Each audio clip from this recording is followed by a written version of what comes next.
Baik, selamat siang semuanya. Assalamualaikum warahmatullahi wabarakatuh. Pada siang hari ini saya ingin sharing lagi mengenai materi masih berkaitan dengan rekayasa perangkat lunak, di mana yang akan kita bahas kali ini adalah fase implementasi ya, fase implementasi kode, di mana implementasi atau kode ini adalah fase untuk merealisasikan desain ya. Jadi implementasi itu adalah salah satu aktivitas yang kita lakukan, di mana aktivitas itu adalah untuk merealisasikan desain yang udah ada, ya. Dan tahapan implementasi atau code ini juga adalah tahapan serangkaian dari software proses ya dalam suatu rekayasa perangkat lunak.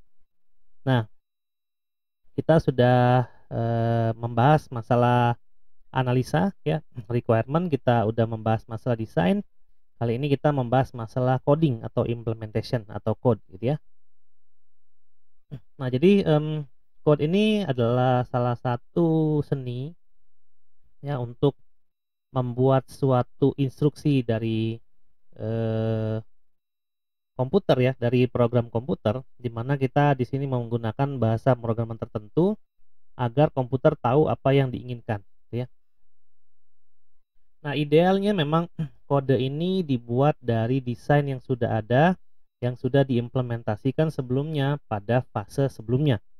Ya, sekali lagi, kalau kita udah ngomongin, software proses, kita ngomongin suatu aktivitas dalam suatu development life cycle, maka bisa diterapkan apapun strategi SDLC yang dipakai, ya mau itu waterfall, mau itu menggunakan prototype, pakai V-model, atau yang modern ya seperti Agile itu diimplementasikan dalam Scrum misalnya, dalam Kanban, dalam Extreme Programming, dan lain sebagainya.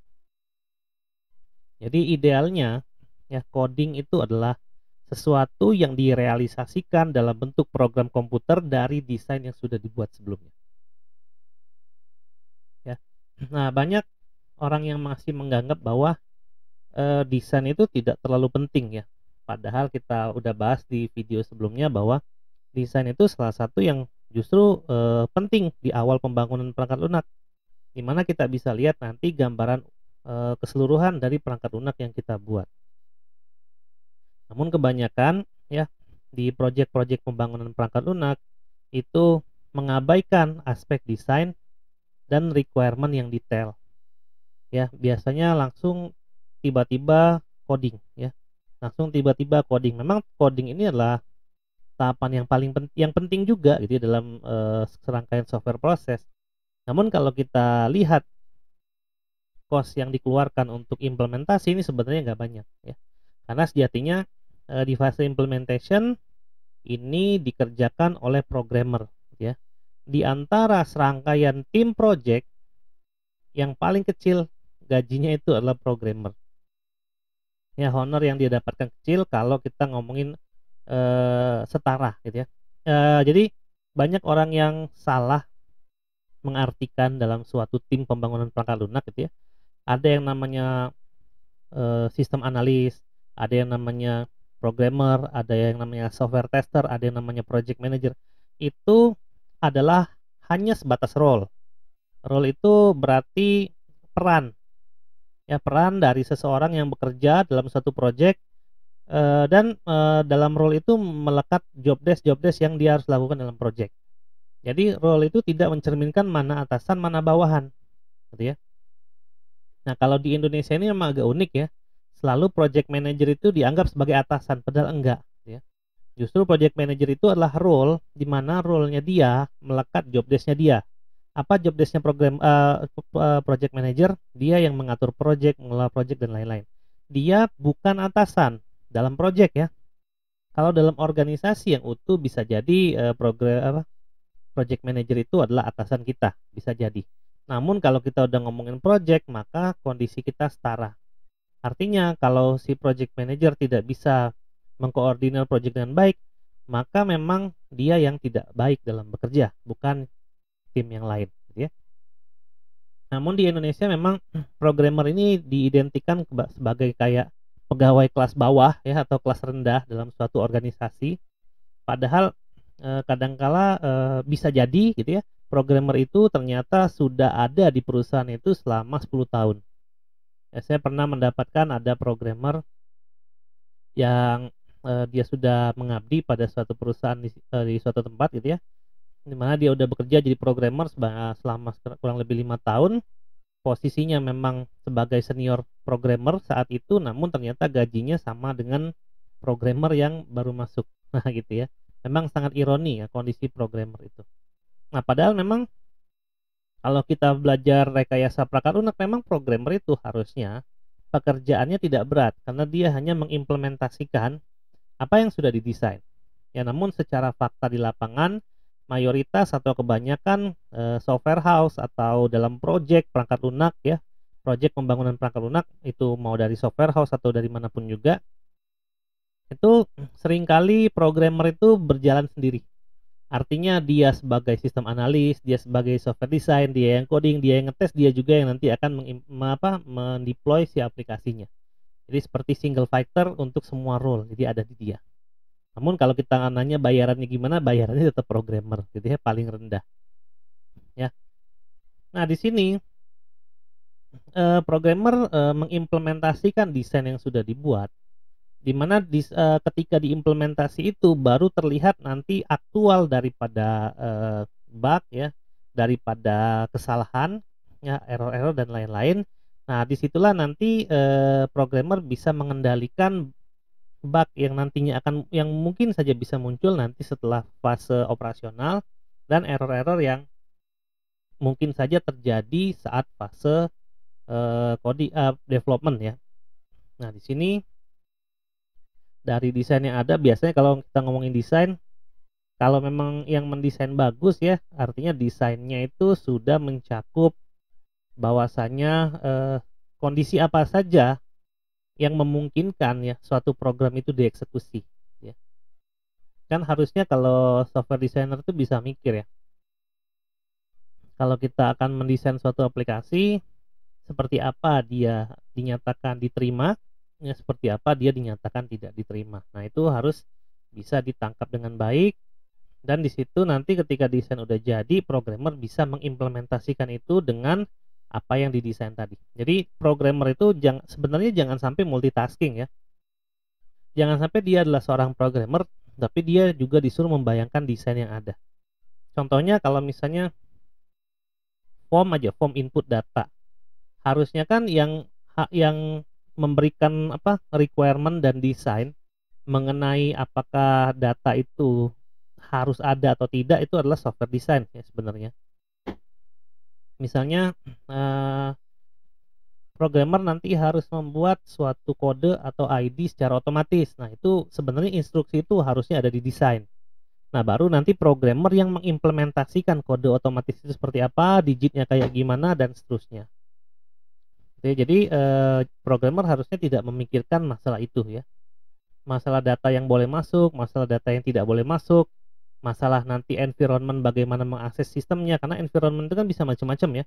Bisa jadi dalam kondisi yang berbeda, dalam state-state yang berbeda, dan itu kalau kita ngomongin desain yang lebih detail akan digambarkan di state diagram ya, untuk paradigma berorientasi objek. Ya, memang paradigma berorientasi objek saat ini adalah suatu paradigma yang sangat berkembang ya. Bahkan banyak tools yang dibangun itu memang diperuntukkan untuk paradigma berorientasi objek. Jadi kalau mengapa berorientasi objek, maka jawabannya adalah agar bisa berkolaborasi gitu ya. Nah, dalam melakukan proses implementasi, karena ini adalah realisasi daripada desain yang ada, sebenarnya kalau kita ngomongin desain, boleh aja desain kita ngomongin kode ya. Tapi kita hanya bilang bahwa kode yang dipakai adalah dengan bahasa pemrograman apa, dan diimplementasi ini baru direalisasikan dalam bentuk suatu bahasa pemrograman. Nah, banyak bahasa pemrograman yang digunakan untuk platform yang berbeda, ataupun ada bahasa pemrograman yang bisa digunakan untuk multi platform. Ya, tergantung dari kebutuhan si perusahaan itu, perangkat lunak itu akan dijalankan nantinya di platform yang seperti apa.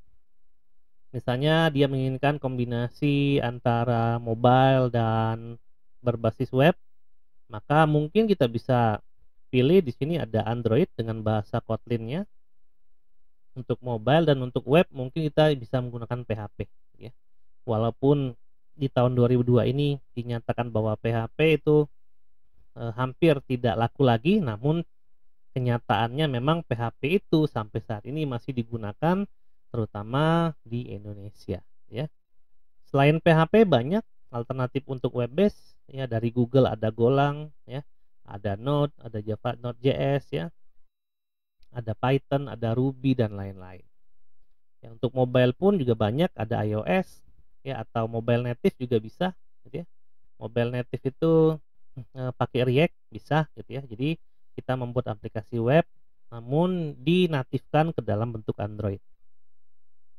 Kemudian untuk berbasis desktop, misalnya perusahaan memang butuh aplikasinya dalam bentuk desktop, itu bisa menggunakan Java, ya C# atau VB.NET ya, atau dan lain-lain ya. Banyak bahasa program desktop, ada yang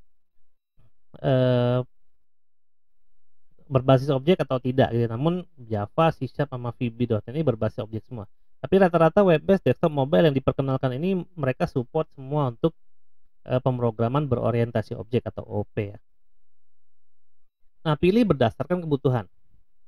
Apabila kita ingin membuat game ya katakanlah, maka di fase coding ini kita harus menggunakan suatu bahasa pemrograman yang memang familiar dengan game. Ya, kebanyakan itu walaupun nama bahasanya beda, namun dia kalau kita lihat ya mirip bahasanya dengan sintak Java. Ya, kalau kita ngomongin framework game aja ya, engine, kita ngomongin Unity misalnya. Nah, Unity itu bahasa pemrogramannya saya lupa ya, tapi kalau kita lihat struktur codingnya itu mirip dengan Java. Nah, ini pilih sesuai kebutuhan ya. Misalnya mau bikin aplikasi berbasis AI, ada AI-nya di situ, ada artificial intelligence-nya. Maka pilihan itu terletak pada desktop ya. Nah, namun di Indonesia ini juga lucu, kebanyakan ada aplikasi AI tapi bikinnya pakai PHP ya. Padahal cara kerja PHP itu dia sistemnya client server. Nah, ketika di development itu sebenarnya posisinya adalah localhost. Localhost itu artinya adalah servernya ada di laptop ini, kliennya pun laptop ini. Ya, kalau diakses memang sangat cepat, namun kan PHP itu adalah bahasa pemrograman berbasis web, di mana sejatinya kalau kita ngomongin bahasa pemrograman berbasis web itu secara real time. Artinya kalau saya inginkan ini saat ini, eh, tidak lama kemudian itu harus ada hasilnya. Ya, sedangkan kalau kita ngomongin AI ya menggunakan machine learning, itu kan ada proses di belakangnya, proses learningnya, di mana proses itu memakan waktu yang cukup lama. Bisa jadi lebih dari 10 menit, ya 1 jam, 1 hari, dan seterusnya. Ya, maka kalau kita memutuskan membuat aplikasi machine learning atau berbasis AI dengan web base, itu sebenarnya kita sudah salah menempatkan ya dari apa yang didesain tadi, ya apa yang dianalisis tadi ke implementasi ya. Jadi di implementasi ini juga kita butuh pengetahuan terhadap bahasa pemrograman yang akan digunakan. Jadi jangan sembarangan ya. Nah, di sini kita harus kenali kelebihan dan kelemahan dan kompatibilitas dari bahasa pemrograman tersebut. Misalnya kita menggunakan PHP, kita harus tahu dulu sebagai seorang programmer ya yang akan mengeksekusi ini, PHP sekarang versi berapa? Ya, yang terakhir versi 81 atau 82 kalau nggak salah. Nah, sedangkan kebutuhan perusahaan seperti apa? Kemudian kalau kita menggunakan framework, kita harus pakai framework yang mana yang support PHP versi berapa? Lalu apa kelebihan, apa kelemahan dari PHP versi terbaru ya? Bisa jadi yang terbaru pun ada kelebihan tapi ada kekurangan ya. Ada juga masalah compatibility gitu ya. Kalau kita menggunakan berbagai macam package, berbagai macam library di internet gitu ya untuk mengeksekusi, nah kita harus pahami itu library. Library ini kompatibel sampai PHP versi berapa misalnya. Jadi jangan sampai kita memilih versi 8.1 tapi library yang kita gunakan tidak full support untuk itu ya.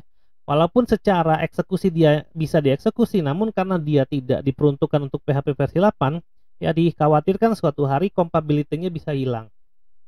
Jadi jangan sembarangan mengupdate ya bahasa pemrograman karena ingin terlihat kekinian, namun programmer melupakan aspek-aspek penting dari environment kode itu sendiri ya. Karena kode itu tidak berjalan sendiri ya. Kode itu pun butuh kolaborasi. Ya, misalnya ingin membuat aplikasi yang multi platform. Nah, itu kan berarti kesinambungan antar kode itu harus dijaga gitu ya. Jangan sampai karena kita ingin kekinian maka kita update semua gitu ya, dari bahasa pemrogramannya ke bahasa pemrograman yang terbaru, sehingga compatibility yang sudah kita gunakan kemarin yang biasanya berjalan dengan baik saat dioperasional nanti akan memiliki suatu kendala ya. Bisa kita katakan itu sebagai suatu bug yang berakibat di bagian operasional ya, karena kita sembarangan mengupdate teknologinya ya, baik itu bahasa pemrograman atau library yang dipakai. Nah, jadi itu harus diperhatikan oleh para programmer. Bukan berarti tidak boleh diupdate ya bahasa pemrogramannya, tapi kalau misalnya bahasa pemrogramannya diupdate, untuk library yang melibatkan itu, kita lihat dulu compatibility-nya. Kalau library-nya juga diupdate oleh si developer library itu, kita bisa update juga library-nya sekalian gitu ya. Jadi ini masalah compatibility ya. Jadi programmer itu tidak hanya dituntut untuk hanya bisa coding saja, tapi dia harus memahami secara cukup detail ya bahasa pemrograman yang dia gunakan. Nah, biasanya kalau kita mengacu pada kurikulum di Indonesia, di teknik informatika dan yang serumpun, biasanya kebanyakan diajarkan coding. Ya, emang kebanyakan diajarkan coding.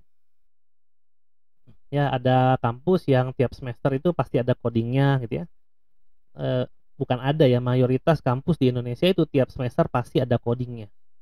Namun memang sebenarnya coding yang diajarkan di kampus itu kebanyakan belajar bahasa pemrograman ya. Misalnya ada bahasa pemrograman objek, nanti di awal dia pakai Java, nanti bahasa pemrograman lanjut dia pakai bahasa yang lain gitu ya. Nanti bahasa pemrograman apalagi dia gunakan bahasa yang lain, misalnya bahasa pemrograman visual dia pakai VB.NET ya, dan seterusnya. Nah, sebenarnya ketika kita berbicara mengenai bahasa pemrograman gitu ya, itu kan hanyalah tools ya, di mana yang dipentingkan dari penggunaan tools itu adalah logiknya.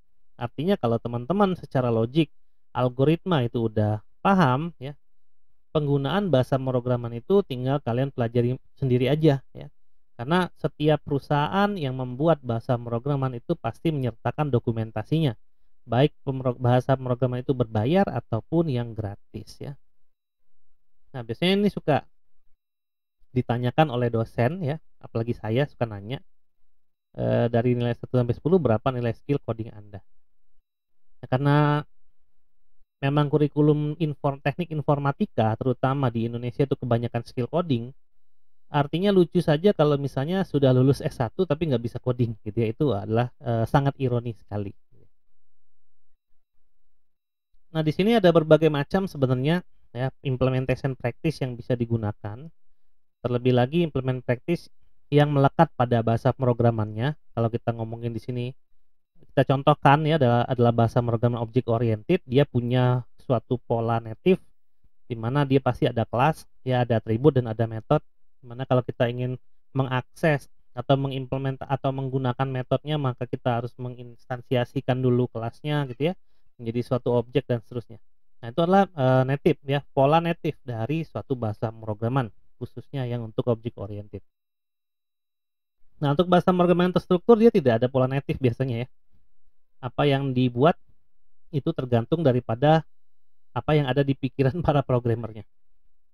Makanya bahasa pemrograman yang non objek ya, entah dia berbasiskan prosedural atau fungsi, itu banyak ditinggalkan karena ketika para programmer itu membuat sesuai dengan logikanya dia dan tidak ada natif pola natifnya, maka apabila dia digantikan oleh programmer yang lain itu akan kesulitan untuk memahami kodenya, untuk memahami keseluruhan daripada program yang dibuat oleh programmer yang lama gitu ya. Dan kalau setiap orang bekerja sesuai dengan logikanya masing-masing, artinya suatu aplikasi atau perangkat lunak itu sulit untuk dibuat bersama. Nah, makanya itu di zaman sekarang itu implementasi dengan bahasa pemrograman berorientasi objek itu banyak sekali digunakan karena itu memang bisa memunculkan suatu kolaborasi karena dia punya native design, ya pola native pattern, punya pola natif. Nah, pola natif ini pun juga akan nanti didukung oleh desain perangkat lunak yang dibuat sebelumnya. Salah satu daripada contoh implementation practice bisa kita lihat dalam slide ini ya. Untuk memahami dari kolaborasi tadi ya antar suatu programmer dengan programmer yang lain, maka kita sebisa mungkin membuat suatu nama variabel yang merepresentasikan apa isinya.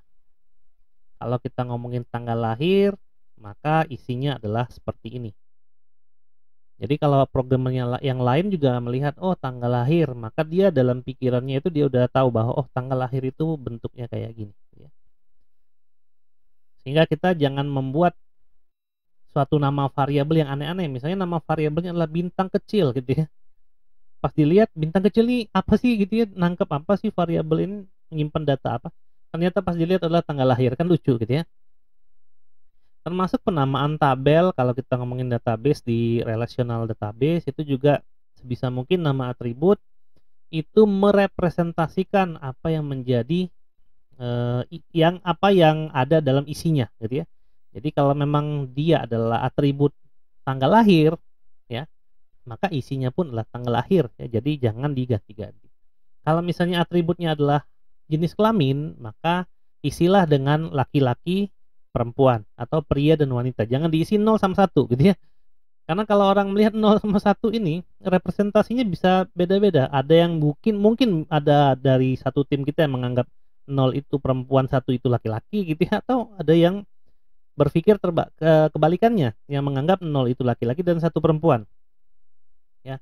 Maka kalau atribut database kita implementasikan dengan jenis kelamin, maka harus kita bikin dengan tipe enum itu 2, laki-laki atau perempuan ya, tidak ada jenis kelamin ketiga atau dirubah menjadi 0 atau 1.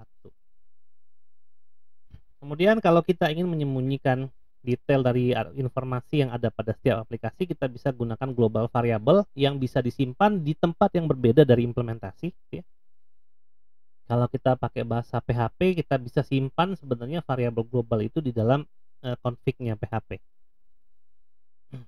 Kemudian kalau memang kita akan membuat suatu metode atau fungsi di mana kita akan melewatkan informasi ke dalam situ ya sebagai input parameter, maka jangan terlalu panjang ya. Kalau bisa maksimal sekitar 6 sampai 7 parameter aja. Namun apabila memang diperlukan suatu inputan yang banyak ya, tapi dia serupa, maka kita bisa gunakan tipe data array. Namun kalau dia tidak serupa, ya sebisa mungkin nama atribut itu merepresentasikan apa yang nanti akan dilewatkan informasinya di dalam suatu metode atau fungsi atau prosedur yang kita buat. Nah, lalu gunakan explicit number. Nah, misalnya kebanyakan ya, kebanyakan orang itu kalau ngomongin for atau perulangan, kita tahu bahwa for itu adalah perulangan yang ditentukan perulangannya itu dari awal. Ya, misalnya kita buat variabel i di sini diisi dengan 0. Lalu ada i++, itu berarti tiap nanti di akhir baris eksekusi di blok for itu dia akan tambah 1 i-nya, dan i akan berhenti ketika dia kurang dari atau sama dengan 20. Nah, sekarang kalau kita tujuannya adalah berkolaborasi, maka kita jangan gunakan variabel i. Karena kita nggak tahu i itu apa ya. Bukan kita yang nggak tahu. Kita tahu i itu apa karena kita yang bikin. Tapi kalau kita berkolaborasi dengan banyak orang, ngelihat i itu apa, kita nggak tahu. Dan mengapa harus diulang 20 kali? Nah, itu kan akan membuat tim kita atau orang yang berkolaborasi dengan kita bingung. Kenapa i itu? Itu apa? Kenapa dia harus diulang dari 20 sampai 20 kali? Nah, gitu ya. Kalau teman-teman perhatikan ya, orang-orang yang suka mendevelop aplikasi open source yang kodenya suka di-sharing ke dalam repository online, katakanlah itu GitHub dan lain-lain, itu biasanya dia mendetailkan Ketika ada suatu perulangan, dia membuat suatu nama variabel untuk perulangan itu. Dia tujuannya untuk apa? Agar yang menggunakan programnya dia nantinya itu mengerti perulangan ini untuk apa gunanya. Karena dia sifatnya open source, maka selain gratis, orang yang menggunakan juga bisa memodifikasi kode yang dia buat. Ya. Nah, akan lebih baik kalau kita ngomongin kolaborasi atau kita adalah memiliki passion dalam dunia open source, kita detailkan. Misalnya 20 itu adalah 6 underscore cell ya. Orang udah tahu 6 underscore cell itu adalah number of cell misalnya. Itu untuk bikin array. Ya. Atau pakai cell counter itu untuk menandakan perulangan dari kursor yang nanti akan menjadi penelusur dalam suatu array-nya nanti ya. Biasanya kalau ada sel itu array-nya 2 dimensi biasanya ya. Nanti ada sel ke X sama sel ke Y biasanya. Tapi kalau dia cuma satu, ya biasanya dia hanya array 1 dimensi saja. Lalu kalau memang ada bahasa pemrograman di mana bahasa pemrograman itu diminta untuk mendeklarasikan suatu variabel, maka ketika variabel itu dideklarasikan dan ketika dia dibuat dan ketika dia digunakan itu jangan jauh-jauh gitu ya. Biasanya kalau ada programmer yang membuat deklarasi dan inisialisasi itu dalam satu baris. Misalnya integer hari sama dengan Sabtu. Nah, itu berarti deklarasi dan inisialisasi itu dia buat satu baris. Ada juga yang integer kok integer hari ya. String hari titik koma misalnya di bawahnya baru hari sama dengan Selasa jadi 2 baris. Tapi dia nggak terlalu jauh ya, hanya beda satu baris. Jadi jangan sampai nanti di atas kita deklarasikan variabel tapi digunakannya di baris paling bawah, yaitu kejauhan. Ya. Kemudian biasakan untuk melakukan inisialisasi variabel ya. Kalau memang dia tipenya integer, maka isi dulu itu dengan 0 misalnya. Atau kalaupun dia adalah hari, jangan sampai hari itu kosong, diisi dulu dengan Senin misalnya. Ya karena Senin adalah hari di awal minggu. Nah, baru nanti ketika memang akan ada perubahan, kita kondisikan dengan dengan kode-kode di bawahnya. Ya tujuannya apa? Tujuannya kontrol sebenarnya. Kemudian dalam bahasa pemrograman kita kenal juga istilahnya loop. Loop ini macam-macam. Ya tadi kita udah lihat udah singgung bahwa for itu adalah looping dengan inisialisasi awal dan target pemberhentian itu kita bisa setting dari kodenya. Lalu ada juga while. While itu berarti ada suatu kondisi yang menyebabkan perulangannya berhenti dan ada repeat until ya di mana kode itu nanti dieksekusi dulu baru dicek apakah dia akan lanjut untuk berulang atau tidak. Kemudian dalam loop itu tidak jarang juga bahasa pemrograman ada yang mengimplementasikan suatu baris kode khusus yaitu break atau continue gitu ya. Nah, apa itu break dan continue? Kita pahami dulu. Ya. Lalu untuk kondisi-kondisi tertentu kita harus bisa memahami mana yang harus diimplementasikan dengan for dan mana yang harus diimplementasikan dengan loop. Ya. Nah, setelah itu jangan lupa untuk memberikan komentar di tiap kode yang dibuat. Ada suatu praktis lainnya yang kita namakan sebagai defensive programming. Defensive programming ini adalah salah satu seni yang bisa dipelajari dalam suatu coding ya, dalam satu implementasi di mana seni itu biasanya digunakan untuk meminimalisir bug dan untuk membuat kode itu semakin kuat ya dari sisi security gitu ya, dari sisi apa sih namanya penyamaran proses lah gitu ya, defensive programming. Nah, biasanya di sini ada teknisnya, cuman kita nggak bahas detail dalam sini gitu ya. Ada seninya ya, ada teori-teorinya ya untuk defensive programming. Nah, ini biasanya dijelaskan nanti di dalam kuliah implementasi perangkat lunak. Jadi emang kalau di kuliah RPL ini biasanya kita hanya ngomongin yang umum-umum aja. Nah, salah satu daripada contoh defensive programming ini adalah menggunakan exception misalnya ya.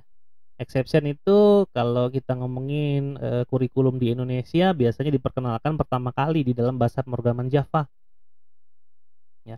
Exception itu adalah suatu fungsi di mana dia yang akan menanggulangi apabila ada ilegal data yang dimasukin, ya.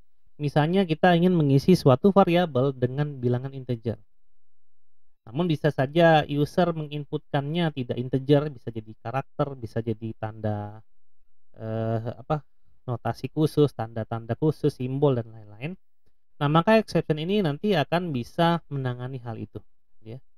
Karena, tadi kita ngomongin environment, ya, environment ketika aplikasi itu diimplementasikan atau bukan diimplementasikan, di-deploy, dioperasionalkan, itu environment bisa berperilaku macam-macam, ya, tergantung daripada experience si user-nya dalam menggunakan suatu aplikasi, gitu ya. Sehingga kita tidak bisa mengekspek bahwa yang harus diinputkan adalah sesuatu yang pasti, gitu ya. Karena memang setiap orang memiliki kepala yang berbeda-beda, setiap user memiliki kepala berbeda-beda. Nah, gimana caranya kita harus mengakomodasi semua environment itu. Nah, itu biasanya dituangkan di desain, gitu ya, bukan di coding. Di coding ini tugasnya hanya mengimplementasikan atau merealisasikan dari desain yang ada. Nah, apabila dalam suatu desain tadi udah ditangkap suatu variabel ini, misalnya nih ya, kalau kita bikin alamat email atau inputannya user atau inputannya ya email aja ya, katakan email. Maka format email itu kalau ada orang yang tidak menulis sesuai dengan format email yang ada, ya misalnya abcd@sesuatu.com atau .co.id dan atau apa, kita susun formatnya bisa menggunakan regresi regular expression gitu ya dan lain-lain. Nah, dia kita lemparkan ke dalam suatu exception. Nah, ketika dia dilemparkan dalam suatu exception, nanti exception itu nanti akan mengolah apabila memang ini yang dimasukkan, maka apa yang harus dilakukan si aplikasi itu nantinya.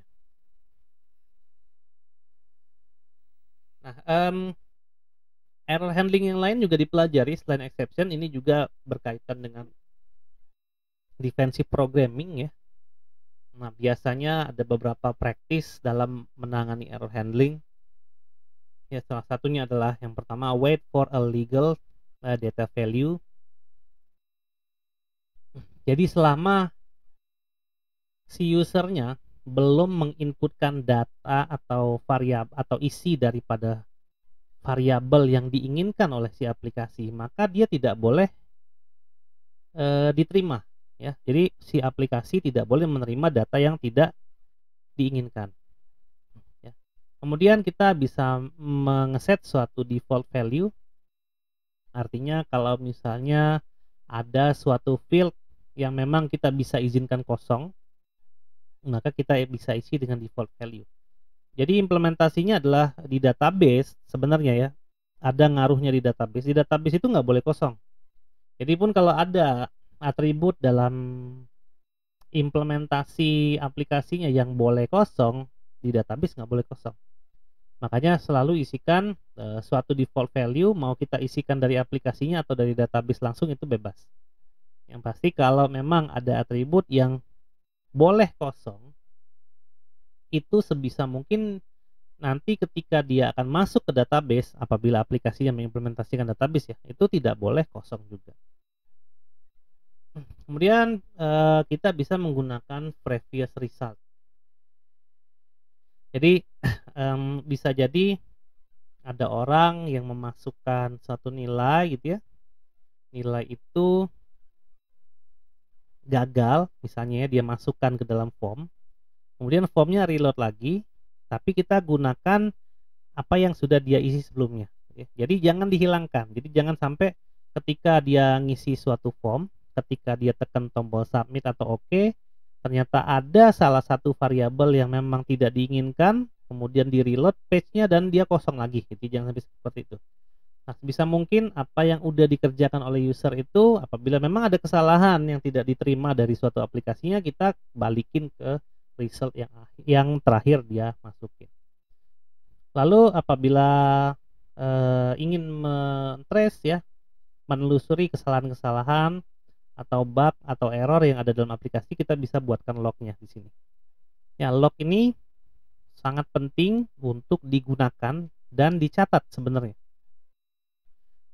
Jadi kalau ada aplikasi mengalami kendala, lognya harus dicatat. Jadi log ini nantinya ya apabila aplikasi ini udah dipakai kurang lebih 1 tahun misalnya, nah, kita bisa mempelajari atau menganalisa log ini, dari log error ini, kira-kira kemampuan aplikasi ini ada sebatas mana dan kesalahan yang sering terjadi itu ada di mana. Nah, itu kita bisa, perbaiki nantinya ya di fase-fase yang, setelah operasional. Kemudian exception, itu tadi kita udah jelaskan, dan yang terakhir abort, kita batalkan ya. Jadi kalau ada data yang tidak sesuai, berulang kali dimasukkan tidak sesuai, kita batalin ya. Makanya kita tidak jarang lihat ada aplikasi yang kalau kita salah masukin password sampai 3 kali, maka kita disuruh menunggu untuk, menginputkannya kembali ya. Ada yang hitungannya detik, ada yang hitungannya menit ya. Bahkan kalau yang ekstrim itu bisa jadi hitungannya jam ya. Nah, kalau kita kaitkan, implementasi atau fase kode ini dengan framework activity-nya Pressman ya, maka kita akan menjelaskan poin-poin yang sama. Ada action, ada sekumpulan task atau pekerjaan. Di mana sekumpulan task yang dimaksud yang pertama adalah work activity, kemudian work product, QA point, dan project milestone. Ya, work activity adalah menjelaskan di action itu apa aktivitas yang dikerjakan. Work production, work product itu menandakan atau menjelaskan apa produk atau hasil dari action yang dari activity yang dikerjakan di action tersebut. QA point adalah bagaimana suatu activity menghasilkan produk dan produk itu dinyatakan sesuai ya, dan yang terakhir adalah project milestone, itu adalah milestone dari timeline project.